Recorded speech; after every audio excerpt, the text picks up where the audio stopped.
चलिए, तो किसकी बात कर रहे हैं? Structure of chloroplast, not chlorophyll. Chlorophyll तो क्लोरोप्लास्ट के अंदर होता है, आज देखेंगे। तो लिखिए स्ट्रक्चर ऑफ क्या? Structure of chloroplast. Structure of क्या? क्लोरोप्लास्ट। Structure of chloroplast. देखो सिंपल है कि it is surrounded by 2 membrane. ये कितने मेम्ब्रेन से घिरा होता है? 2 membrane, outer membrane and inner membrane. तो लिखिए इट इज सराउंडेड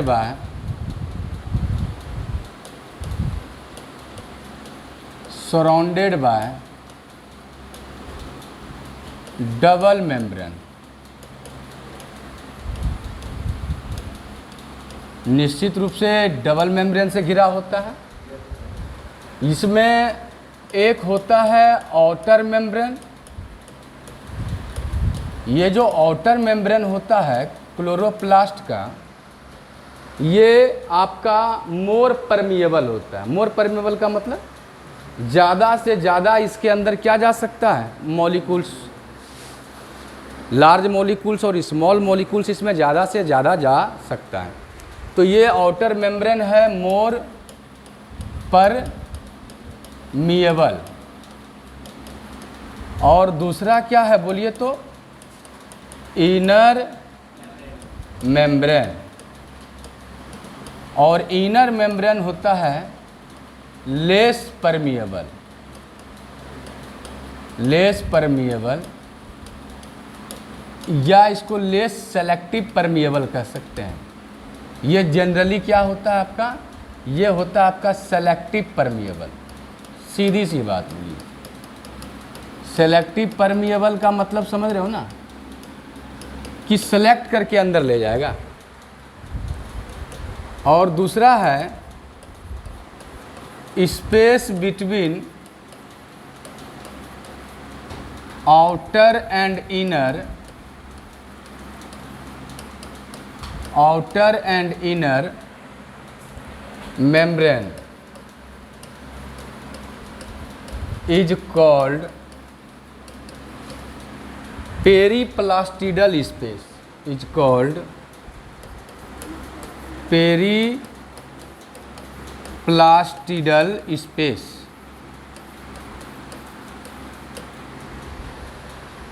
यहाँ पर हम लोग स्ट्रक्चर देखेंगे। किसकी स्ट्रक्चर देखेंगे? क्लोरोप्लास्ट की।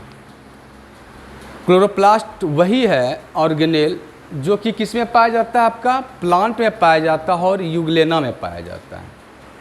यानी कि जहाँ पर फोटोसिंथेसिस होने की संभावना है और होती है, वहीं पर क्लोरोप्लास्ट पाया जाता है। क्लोरोप्लास्ट का स्ट्रक्चर माइटोकॉन्ड्रिया के जैसा कॉम्प्लेक्स नहीं होता है। होता तो कॉम्प्लेक्स है, लेकिन माइटोकॉन्ड्रिया के जैसे कॉम्प्लेक्स नहीं होता। इसका वजह यह है कि इसमें क्रिस्टी वगैरह बनना ज़रूरी नहीं है।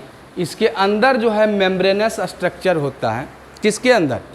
क्लोरोप्लास्ट के अंदर।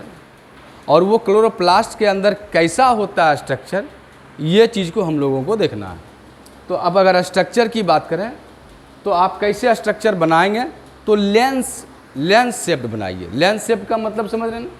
ऐसा है ना, ऐसा बताइए। स्फेरिकल भी बना सकते हैं। किसी में मैंने बोला है क्लोरोप्लास्ट रिबन शेप का होता है। किसी में मैंने बोला है क्या कि आपका ये हो सकता है डिस्क्वाइट शेप, डिस्क शेप। लेकिन ये वाला स्ट्रक्चर हम लोगों के बुक में भी दिया है और दिमाग में भी रहना है, और एनसीईआरटी को तो पकड़ के चलना ही है। तो ये स्ट्रक्चर अगर बनाएंगे किसके बीच में? क्लोरोप्लास्ट, सब फाइन हो जाएगा। बनावे स्ट्रक्चर, आ जाइए। तो सबसे बड़ी बात तो नहीं कर सकते हैं, इसको कैसे बनाना है आपको? ये आप ऐसे बनाइए। ये जो है स्ट्रक्चर ऐसा है, लेंस शेप। कहीं कोई दिक्कत? ये आपका है, समझिए आउटर मेम्ब्रेन, और आउटर मेम्ब्रेन के अंदर जो होता है जस्ट इसको क्या कहते हैं बोलिए, इनर मेम्ब्रेन। ये है इनर मेम्ब्रेन। ये प्लास्टिड का ये क्या है बोलिए तो, this is nothing but this is the outer membrane. ये है आपका क्या, आउटर मेम्ब्रेन। साथ साथ में आप लोग ही बनाते चलेंगे तो ज़्यादा रिमेंबर रहेगा, ज़्यादा याद रहेगा। ठीक है, तो मैंने क्या बोला, आउटर। ये वाला जो अंदर वाला है इसे आप बोलते हैं क्या, इनर मेम्ब्रेन। क्या बोलते हैं इसको, इनर मेम्ब्रेन।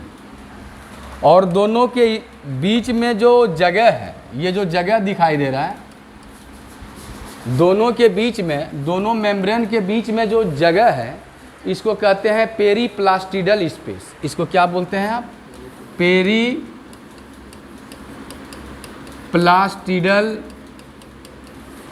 स्पेस। स्ट्रक्चर को समझ जाए, इसके बाद तो इसका फंक्शंस कभी भी समझ लेंगे। आ जाओ, अब कहता है कि इसके अंदर जो द्रव है, जिसको आप फ्लूइड कहते हैं, प्लाज्मा बोलते हैं, इसका नाम अलग दिया हुआ है। माइटोकॉन्ड्रिया के अंदर का जो द्रव होता था उसका नाम क्या था, मैट्रिक्स। उसके अंदर का नाम रिमेंबर कीजिए, वो क्या था, मैट्रिक्स। लेकिन याद रहे कि इसके अंदर का जो द्रव होता है, जो प्लाज्मा होता है, उसको हम लोग क्या कहते हैं पता है ना, उसको कहते हैं हम लोग क्या, स्ट्रोमा। क्या बोलते हैं, स्ट्रोमा। अब ये स्ट्रोमा में बहुत सारे स्ट्रक्चर पाए जाते हैं। किस में, ये स्ट्रोमा जो है, जो इनर मेम्ब्रेन के अंदर जो भी प्लाज्मा है, लिक्विड है, उसको हम लोग क्या कहते हैं, स्ट्रोमा। और इसके अंदर बहुत कुछ चीज़ पाया जाता है। जैसे एक आपका सेंटर में सर्कुलर डीएनए पाया जाएगा। सर्कुलर का मतलब समझ रहे हैं, ये ऐसा होता है, कहीं से घूमे एक छोर दूसरे छोर से टाइड अप करता है। टाइड अप का मतलब जुड़ता है, ठीक है। और तुम कह सकते हो कि ये जो है सर्कुलर डीएनए होता है और इसमें जीसी का कंटेंट ज़्यादा होता है। अब जीसी का कंटेंट क्या है, तो याद रखना, डीएनए में 4 प्रकार का न्यूक्लियोटाइड होता है, एडेनिन वाला, ग्वानिन वाला, साइटोसिन वाला और थायमिन वाला। तो ये ग्वानोसिन और साइटोसिन की मात्रा इसमें क्या होता है, जीसी का मात्रा ज़्यादा होता है। जैसे कि मेरा मकान अगर बोलें, अगर कहें कि 4 कंपनी का ईटा लाए हैं, कितने कंपनी का ईटा, 4 कंपनी का मेरे मकान में। और 4 कंपनी में अगर ईटा का नाम कुछ भी हो, हाँ, जैसे एक्स है, वाई है, जेड है, डब्ल्यू है, और हमने लास्ट में बोला कि वाई और जेड का जो कंपनी का ईटा है वो क्या था, ज़्यादा था। क्या था, ज़्यादा था। जस्ट लाइक अभी मैं वही समझा सकता हूँ, क्योंकि अगर मॉलिक्यूलर बायोलॉजी तुम नहीं पढ़े हो, बायोकेमिस्ट्री अगर नहीं पढ़े हो, तब तो बहुत दिक्कत होने वाला है। तब इसको जब पढ़ोगे तो तुमको पता चलेगा कि डीएनए कितने न्यूक्लियोटाइड से बनते हैं, 4 वाला, जिसमें क्या क्या होता है, एडेनिन, बोलिए, ए, ग्वानिन, साइटोसिन और थायमिन। तो इसमें किसकी मात्रा ज़्यादा होता है, जीसी का। तो ये दिमाग में रखने के लिए, कहीं अगर नीट का एग्ज़ाम देना पड़ जाए तो वहाँ पूछता है कि माइटोकॉन्ड्रियल या फिर क्लोरोप्लास्ट के डीएनए में किसकी मात्रा ज़्यादा होता है, तो आप क्या बोलेंगे, जीसी। किसकी मात्रा होती है, जीसी। लेकिन तत्काल या क्या कहेंगे कि कितने डीएनए हैं आपके पास, एक। तो इसको माइटोकॉन्ड्रिया में पाया गया कि क्लोरोप्लास्ट में पाया गया, क्लोरोप्लास्ट में, इसीलिए इसका नाम है सीटी डीएनए। आप सीटी का पूरा नाम नहीं जानते हैं क्या, क्या, क्लोरोप्लास्ट डीएनए। सीटी का जो नाम है वो क्या है आपका, बोले तो क्लोरोप्लास्ट डीएनए। अब आ जाते हैं, इसके अंदर बहुत कुछ है। जैसे आपको पता है कि मैंने बोला था ये इसमें श्राउंड टाइप का स्ट्रक्चर है, ये छोटा बैग लाइक स्ट्रक्चर, ऐसे ऐसे, इसका नाम थाइलोक्वाइड है। ये जो बना रहे हैं देख लो, ये जो ऐसे पाँव रोटी कभी खाया है क्या, पाँव रोटी खाया है, बस पाँव रोटी के जैसा होता है, उसका नाम है थाइलोक्वाइड। और थाइलोक्वाइड की जो संख्या होती है ये बहुत ज़्यादा, एक में 15 भी हो सकता है, 16 भी, यहाँ 4 बना है, और इसकी संख्या जो है 6 भी, 7 भी, 8 भी हो सकती है, और ऐसे करके स्ट्रक्चर है। ये पूरा का पूरा लगभग 20-25 भरा हुआ होता है। क्या बोले, समझ में आया? ये जो राउंड जो ये सैक लाइक स्ट्रक्चर बताया पाव रोटी के जैसा, इसका नाम है थाइलोक्वाइड। क्या नाम है? और थाइलोक्वाइड जब बना तो इसको बोला जाता है ग्रेनम। क्या बोला जाता है रे? इसका नाम क्या है? ग्रेनम। चूँकि इसमें ग्रेनम की संख्या 1, 2, 3, 4, 5 बताएं तो इसको प्लुरल में बोला जाएगा कि एक से अधिक में, तो इसका नाम है ग्राना। क्या नाम है? ग्राना। क्या नाम है आपका? ग्राना। और ये सब जो है एक दूसरे से जुड़ा होता है पाइप से। कैसे जुड़ा होता है? पाइप से। और ये जो पाइप है आपका, ये पाइप जो है आपका, ये पाइप से जुड़ा होता है। इसका नाम है लेमिली। इसका नाम है लेमिली या लेमिला। तो इसका नाम है स्ट्रोमा लेमिला। ध्यान देना, लेमिला का मतलब होता है, देखो सुनो, लेमिला का मतलब होता है फ्लैट लाइक स्ट्रक्चर। ऐसे फ्रूटी वगैरह कभी पिया है पाइप वाला? बस वैसा ही लिंकअप होता है, बस ये चपटा होता है थोड़ा। फ्रूटी सब नहीं पिए हो? फ्रूटी सब पिया ही नहीं। फ्रूटी सब आप लोग पिए होंगे, तो वो चपटा टाइप का जो है पाइप, यहाँ तो गोल होता है, चपटा अगर हो जाए उसी को कहते हैं लेमिला। अब पाया कहाँ गया? स्ट्रोमा में, इसलिए इसका नाम क्या पड़ा? Stroma lamella. अब आ जाइए, इसके अंदर राइबोसोम भी होता है। ये राइबोसोम जो है बाबा, आप लोग जानते होंगे, ये राइबोसोम थोड़ा 8 के जैसा दिखता है, 8 के जैसा, छोटा छोटा। ये राइबोसोम जो है 70S का राइबोसोम होता है, 70S राइबोसोम। और तुम लोग जानते हो कि 70S राइबोसोम का काम क्या होगा? Protein synthesis. वैसे जहाँ भी राइबोसोम मिले तो एक बात तो तय है कि वो क्या बनाएगा? प्रोटीन बनाएगा। तो यहाँ भी कन्फ्यूजन नहीं करना है, इसीलिए इसको कहते हैं ऑटोनोमस ऑर्गेनेल। किसको कहते हैं ऑटोनोमस ऑर्गेनेल? क्लोरोप्लास्ट को ऑटोनोमस ऑर्गेनेल। थोड़ा सा होल्ड कीजिए, थोड़ा समझिए इस बात को कि ऑटोनोमस ऑर्गेनेल किसे कहते हैं। ऑटोनोमस ऑर्गेनेल उसे कहते हैं कि जिसमें अपना डीएनए है, अपना राइबोसोम है, यानी अपना प्रोटीन कुछ बना सकता है। प्रोटीन को बनाने के लिए जीन चाहिए। जीन कहाँ होता है? डीएनए में। और प्रोटीन बनाने के लिए जीन चाहिए। अब प्रोटीन का खुद निर्माण कौन करता है? राइबोसोम। यानी जीन का इंस्ट्रक्शन, यहाँ जीन से सूचना जाता है किसके पास? राइबोसोम। कहता है प्रोटीन बना। लेकिन यहाँ जो प्रोटीन बनाने वाला है, ये आपको मैं बता दूँ कौन सा, तो ये है आपका क्या? 70S। एस का मतलब जैसा तुम जानते हो कि इसका यूनिट होता है स्वेडबर्ग, जिसका मतलब होता है सेडिमेंटेशन कॉफिशिएंट।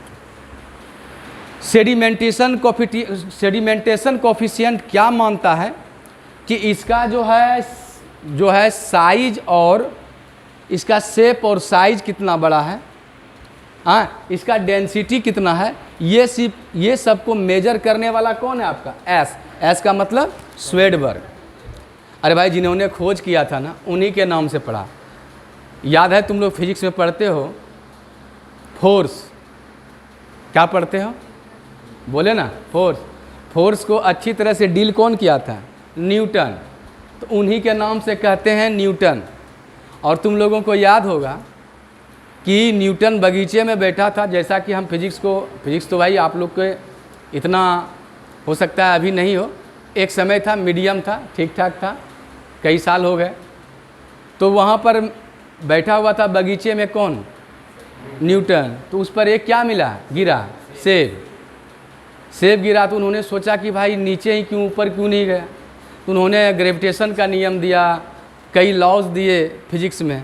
तो उन्हीं के नाम से क्या दिया, न्यूटन। F बराबर फोर्स, F बराबर जानते हैं ना ma, मास इंटू एक्सेलरेशन।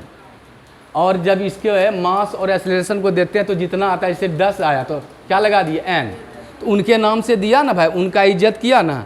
तो ये S भी इनके इज्जत करना है, क्योंकि S क्या है, स्वेडबर्ग। कि इन्होंने राइबोसोम को अच्छी तरह से समझा, जाना, पहचाना और नाम दिया। बोलिए तो किसने, स्वेडबर्ग, उन्हीं के नाम से। कहीं कोई दिक्कत। और हमारे देश में अगर सेब कभी गिर जाता तो बोलता कितना भाग अच्छा है कि हमारा सेब मिला, ऊपर वाला बहुत लकी है, तुरंत निकाल के खा लेते हैं ना। उन्होंने क्या खोज किया, नियम का। हम लोग कहते देखो कितना अच्छा भाग है मेरा, जो तुरंत क्या आए बैठे और क्या गिरा मेरे ऊपर, सेब, और तुरंत भकोस जाते। हाँ, हो गया न्यूटन का सब फार्मूला। लेकिन यहाँ पर आपको जानना है क्या, ये अब सुनो, अब तुमको पता है ना, इसके ऊपर जो होता है ये आपका थाइलोक्वाइड है। सुनो, ये वाला एक ठो आपका क्या है, आपका थाइलोक्वाइड है। थाइलो क्या है बोलो ना रे, क्वाइड, जो क्या है बैग लाइक स्ट्रक्चर होता है। कैसा होता है आपका, बैग लाइक कह सकते हो या सैक कह सकते हो। सैक मतलब भी होता है बैग, यानी पाँव रोटी के जैसा। हम जब बोलते हैं और पढ़ाते हैं तो बोलते हैं पाँव रोटी जो फूला हुआ है वैसा होता है, एक दूसरे पर अरेंज रह करके। जैसे सिक्का, सिक्का समझते हैं ना, ये जो 20 रुपये का सिक्का एक दूसरे पर नहीं रखते हैं तो ऐसा बनता है, सेम वैसा ही बनेगा ये। मगर एक दूसरे से कनेक्शन होता है पाइप से, जिसका नाम है स्ट्रोमा लैमिला या लैमिली भी बोल सकते हैं सिंगल को। आ जाइए, अब है कि इसके ऊपर क्या होता है पता है ना, इसके जस्ट ये जो ग्रेनम है, चूँकि थैलोक्वाइड थैलोक्वाइड थैलोक्वाइड थैलोक्वाइड थैलोक्वाइड जब एक दूसरे पर बैठा तो क्या बना, एक गुच्छा बना, जिसका नाम का क्या बोला आपने, ग्रेनम। जिसका नाम क्या बोला, ग्रेनम नाम बोला। और आप जानो कि इसी ग्रेनम जो झिल्ली है, इसके ऊपर जो है आपको कुछ मॉलिक्यूल्स मिलेंगे जिसका नाम पिगमेंट है। सभी पर होता है, एक पर नहीं, सभी पर होता है। मेम्ब्रेन पर क्या धसा हुआ होता है, पिगमेंट। याद है पिगमेंट, इसमें जो पिगमेंट है ये क्या है, जो रेड टाइप का मैंने बनाया। हाँ, there are so many different types of pigments present on the surface of granum. हाँ, some are fat soluble, some are water soluble. Chlorophyll and chlorophyll, xanthophyll, carotene, all are pigments which are present on the membrane of thylakoid or granum. Some pigments, you can say anthocyanins, are also present in the stroma in little bit. Mostly present in the vascicles, vascicles, okay।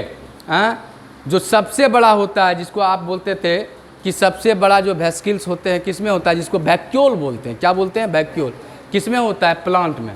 उसमें pigment होता है anthocyanin. ये NEET में भी पूछा कि कौन सा है जो वाटर सोल्यूबल है, तो वाटर सोल्यूबल आपका कौन होता है, एंथोसाइनिन। बाकी बात सब लिपिड सोल्यूबल होता है। क्या होता है, लिपिड। तो यहाँ पर आइए, तो इस पर जो पिगमेंट है तो सीधा बोलेंगे क्या, पिगमेंट्स। और पिगमेंट्स में मेनली कौन पिगमेंट्स होता है तुमको पता है, मेनली जो पिगमेंट्स होते हैं तुम लोगों को पता है, क्लोरोफिल। क्या होता है जी, क्लोरोफिल। क्लोरोफिल जो ग्रीन पिगमेंट है यहीं पर बैठा रहता है सब पे। स्ट्रोमा में एंजाइम होते हैं, स्ट्रोमा में एंजाइम होते हैं, ना कि पिगमेंट। और तुम जानो इसीलिए ये लाइट को कौन एब्जॉर्ब करता है, ग्रेनम। लाइट को कौन एब्जॉर्ब करता है, ग्रेनम। ग्रेनम समझ रहे ना, लाइट को कौन एब्जॉर्ब करता है, तो ग्रेनम। और फोटोसिंथेसिस का दूसरा फेज जो डार्क रिएक्शन होता है वो कहाँ होता है, आपका स्ट्रोमा में होता है। कहाँ होता है, आपका स्ट्रोमा में। और ये स्ट्रोमा में होता है। तो स्ट्रोमा में जब होगा डार्क रिएक्शन, तो डार्क रिएक्शन का मतलब क्या है कि लाइट के एब्सेंस में होता है। डार्क का मतलब ये मत समझना कि अंधेरा में होता है। कई लोग को मैंने बोला कि पूरा जो ये क्लोरोप्लास्ट है इसमें दो टाइप के रिएक्शंस होते हैं। एक का नाम आपका क्या है, एक का नाम है लाइट रिएक्शन और दूसरे का नाम क्या है, डार्क रिएक्शन।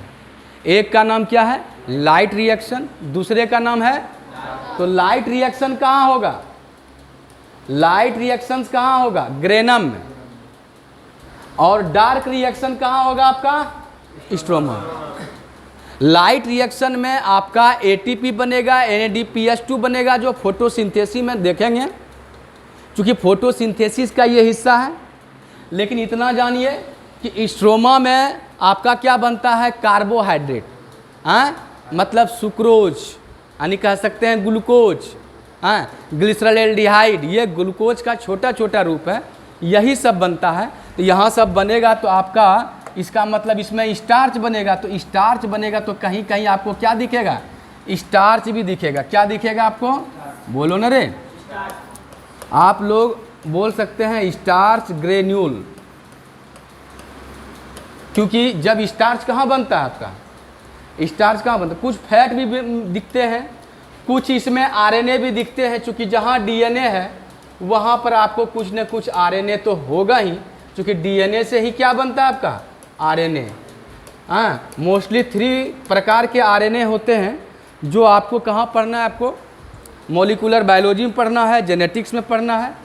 और ये 3 प्रकार का RNA, mRNA होते हैं, tRNA, rRNA, ये तो बात का विषय है। लेकिन अभी जो टॉपिक्स चल रहा है वो स्ट्रक्चर ऑफ क्या चल रहा है आपका? Structure of chloroplast. तो ये स्ट्रक्चर है क्लोरोप्लास्ट का, तो ये स्ट्रक्चर ऑफ क्लोरोप्लास्ट, मोस्टली यही स्ट्रक्चर होते हैं। और इसी का मैंने बोला कुछ फंक्शंस भी साथ में बताया। अगर दिक्कत हो तो फिर से थोड़ा सा इस पार्ट को हम लोग को एलाबोरेट करना है। किस पार्ट को बोलो तो? थाइलेकोइड को। मोस्टली आप जानते हो कि थाइलेकोइड ही है जहाँ पर क्या होता है? क्लोरोफिल होते हैं, और अदर पिगमेंट्स भी होते हैं, इसको कहते हैं एसेसरी पिगमेंट्स, जिसमें कैरोटीन का नाम सुना होगा, जेंथोफिल का नाम सुना होगा। तो ये सब रहते हैं, लेकिन मात्रा किसका ज़्यादा होता है? क्लोरोफिल का। अब क्लोरोफिल भी होते हैं कई प्रकार के, chlorophyll A, B, C, D, E, F, लेकिन आप अपने सिलेबस के अनुसार जानो कि A और B, क्लोरोफिल A और B, ठीक है।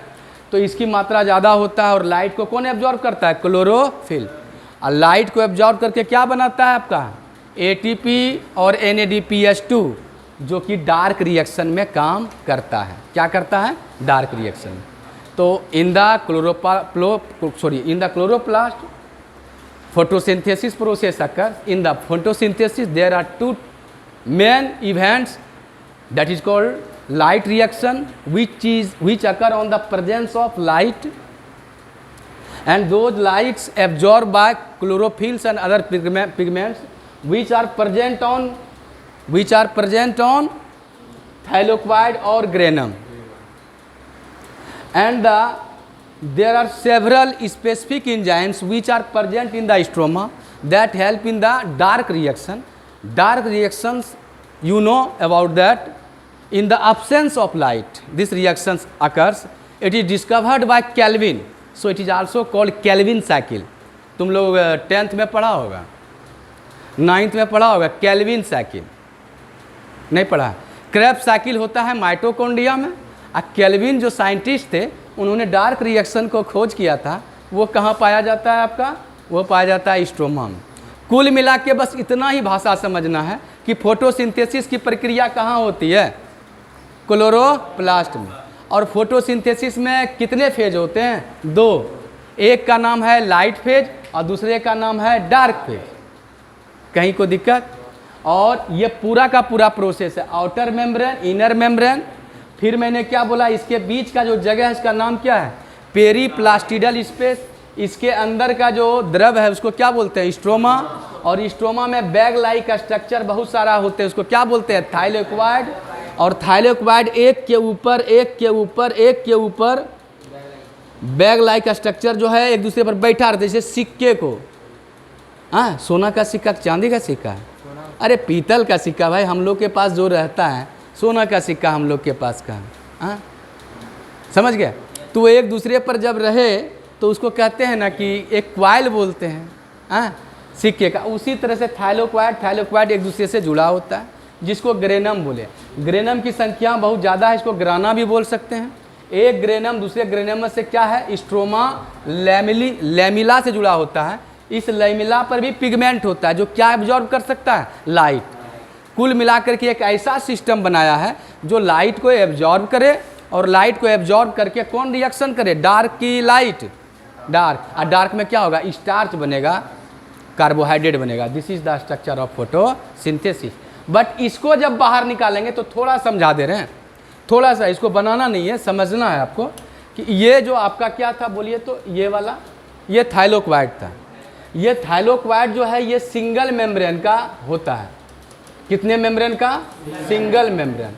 अगर कभी पूछे, चूँकि एग्ज़ाम थोड़ा सा जो है आपका नीट वाला या फिर CBSE बोर्ड वाला हाई-फाई एग्ज़ाम लेता है, तो ये वाला एक स्ट्रक्चर बताया, इसका नाम क्या था बाबू, बोलो न रे लेल्हा।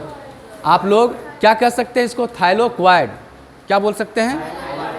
इस थाइलोक्वाइड को एक ठो को मैंने बनाया, तो मैंने बोला एक ठो ये सिंगल मेम्ब्रेन से होता है, और इसके अंदर का जो स्ट्रक्चर है, जो ज़रूरत है जानने का हम लोगों को, ये है ल्यूमेन। क्या नाम है इसका, ल्यूमेन का मतलब होता है खाली जगह।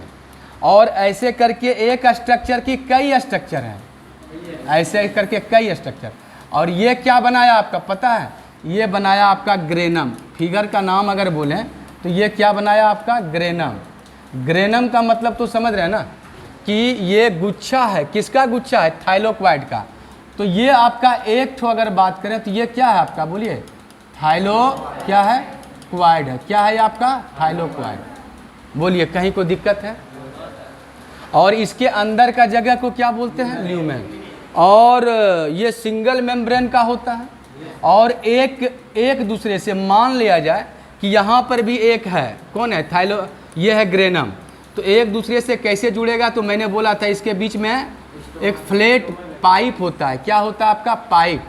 और इस पाइप का नाम है स्ट्रोमा लैमेली।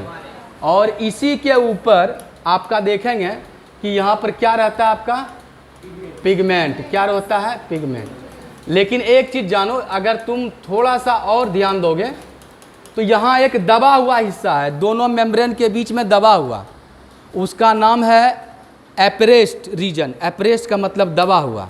यहाँ पर पिगमेंट थोड़ा कम होता है और दूसरे टाइप का पिगमेंट होता है। और जो ये पूरी तरह से क्या है, एक्सपोज है। एक्सपोज का मतलब पूरी तरह से क्या है आपका, पूरी तरह से क्या है आपका, मतलब कि एक दूसरे से कांटेक्ट में नहीं है। इसको कहते हैं नॉन एप्रेस्ड का मतलब दबा हुआ नहीं है। यहाँ पर पिगमेंट की संख्या ज़्यादा होगा। वैसे भी देखिए, ऐसे ये दबा हुआ हिस्सा है, तो यहाँ पर कोई चीज़ को क्या कर सकते हैं, अच्छी तरह से रख नहीं सकते। इस पर क्या कर सकते हैं, पूरी तरह से रख सकते हैं। जो खुला स्पेस है उस पर पिगमेंट ज़्यादा होता है, जो दबा हुआ स्पेस है उसमें पिगमेंट कम होता है। लेकिन होता क्या है, पिगमेंट्स। और पिगमेंट्स का क्या काम है आपको पता है, पिगमेंट्स का लाइट एब्जॉर्ब काम है। तो टोटल स्ट्रक्चर आपका ये वाला है, वो तो मैंने समझाया। क्लियर है, कहीं को दिक्कत, इसको बनाइए, एक बार प्रैक्टिस कीजिए, ठीक है।